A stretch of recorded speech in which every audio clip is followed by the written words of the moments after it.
Awas BI checking kalian jelek. Karena kalau sudah terjadi, jangankan presiden, hantu pun tidak akan bisa menyelamatkan kalian kecuali diri kalian sendiri. Nah, bagaimana caranya menjaga BI checking kalian agar tetap baik ya, dan juga kalian akan terhindar dari blacklist dari BI checking? Kalian simak video ini sampai selesai. Check it out.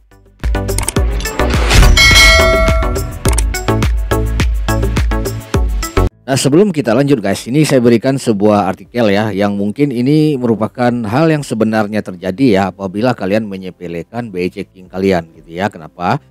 Ya karena kalau BI checking kalian udah pasti jelek, yaitu itu kalian tidak akan pernah bisa melakukan apapun gitu ya. Termasuk kalian ingin melakukan kredit rumah atau ingin mengambil KPR rumah ya, KPR kredit gitu ya. Nah, kalian tidak akan bisa karena di sini banyak sekali ya, dari beberapa survei dan artikel tuh mengatakan bahwa banyak sekali anak muda yang terjerat di paylater akibat beli sekarang bayar nanti kan. Itu banyak sekali fitur yang tersedia di seperti Shopee paylater ya, Dana paylater, Oppo paylater. Nah, itu sudah saya ungkapkan ya, sudah saya jelaskan juga di video-video sebelumnya.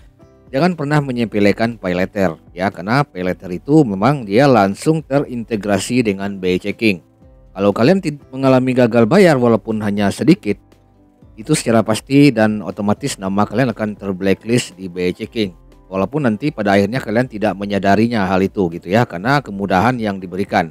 Nah, untuk itu kalian selalu waspada ya, pesan saya selalu waspada dalam menggunakan paylater apapun bentuk dan jenisnya. Termasuk paylater Laku-Laku, paylater Dana, paylater Oppo, dan Shopee paylater. Harap kalian berhati-hati dalam menggunakannya dan seoptimal dan efisien mungkin agar nanti ke depan kalian tidak mengalami kendala pada saat melakukan pengajuan kredit ya, termasuk KPR, pengajuan kredit rumah bersubsidi ataupun KPR gitu ya. Oke. Nah, kita langsung saja guys. Kita langsung saja untuk bagian pertama ya, untuk menjaga BI checking kita ataupun skor kredit kita di BI checking itu baik ya. Nah, yang pertama adalah selalu kalian lakukan survei ya, dan cek and recheck data BI checking kalian di OJK gitu ya. Ini maksudnya apa? Nah, ini maksudnya agar kita menjaga-jaga seandainya kita yang dulu misalkan ya lama-lama ya kita pernah mengalami gagal bayar. Nah, itu kita tidak menyadari bahwa kita memiliki tagihan di situ. Nah, kita bisa melakukan antisipasi segera gitu ya, karena ini sangat mendesak sekali dan sangat penting sekali ya untuk kelanjutan dari keuangan kita ke depannya, yang mungkin itu berhubungan dengan perbankan gitu ya ataupun perpinjolan. Nah, kalian lakukan segera itu. Kalaupun ada silakan selesaikan. Seperti video-video saya yang ada sebelumnya ya, yang pernah saya bahas gitu. Nah, ini penting kalian cek secara berkala BI checking kalian di OJK. Nah, yang kedua yang paling penting adalah jangan sepelekan tagihan kalian secuil apapun gitu. Kenapa? Ya, ini bukan masalah sedikitnya uang tersebut gitu ya. Kalian sepelekan, misalkan kalian memiliki tagihan di Dana paylater, cuman isi pulsa doang Rp50.000, namun tidak kalian bayar tagihannya. Udah kalian sepelekan aja. Akibatnya apa? Tentu mereka akan langsung mendirect nama kalian ke BI checking tentunya gitu, walaupun secuil. Jadi di sini kalian harap berhati-hati dalam menggunakan fitur tersebut ya.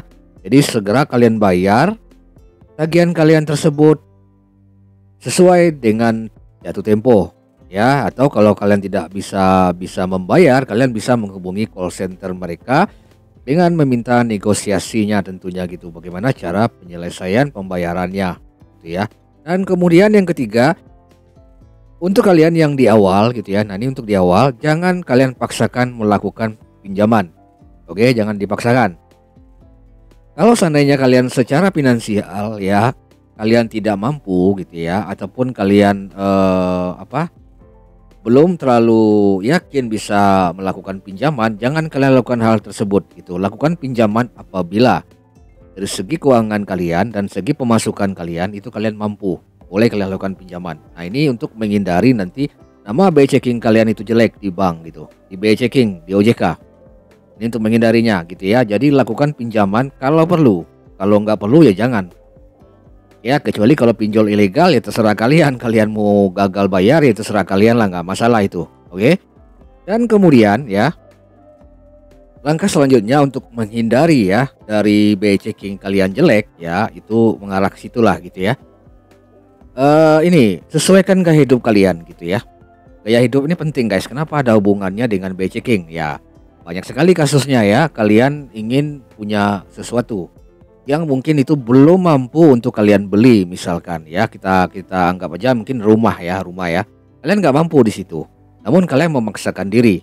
Akhirnya kalian lakukan step by step ya untuk pengajuan KPR misalkan ya. Nah, kalian mungkin ada orang dalam misalkan ya diberi kemudahan dan akhirnya kalian mendapatkan pinjaman di bank.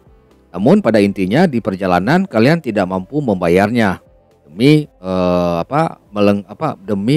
melengkapi gaya hidup kalian tersebut gitu ya, menuntaskan gitu ya hasrat gaya hidup kalian itu. Nah, ini juga sangat jelek sekali.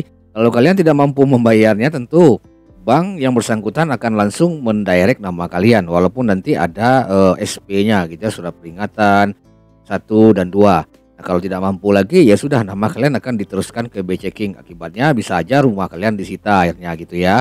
Dan nama kalian juga jelek. Nah, ini juga ada hubungannya dengan gaya hidup. Jadi sesuaikan gaya hidup kalian ya agar tidak terjerat di BI checking ini. Nah, selanjutnya jangan lupa juga kalian selalu melaporkan gitu ya, melaporkan data-data kalian ke BCK OJK tentunya gitu. Itu bisa melalui pihak bank atau pihak perbankan atau pihak aplikasi. Misalkan begini, kalian misalkan memiliki pinjaman ya, pinjaman yang sudah jatuh tempo dan kalian terlambat di situ. Nah, silakan kalian mungkin kalian sudah melunasinya, namun di situ kalian tidak tidak serta merta mengetahuinya ternyata pinjaman kalian belum dilunaskan. Ini akibat apa? Ini mungkin akibat dari pihak perbankan tersebut atau pihak aplikasi ya yang memberikan pinjaman tidak melaporkan update terkini dari data-data kalian gitu ya. Jadi silakan meminta ya kepada pihak pemberi pinjaman untuk mengupdate data kalian di BI checking apabila kalian sudah benar-benar lunas gitu. Dan saya mengenai bagaimana cara menjaga BI checking kita agar selalu baik dan terhindar dari blacklist ya dari BI gitu ya. Semoga bermanfaat. Ini saya ucapkan assalamualaikum warahmatullahi wabarakatuh. Markisan sukses buat kita semua.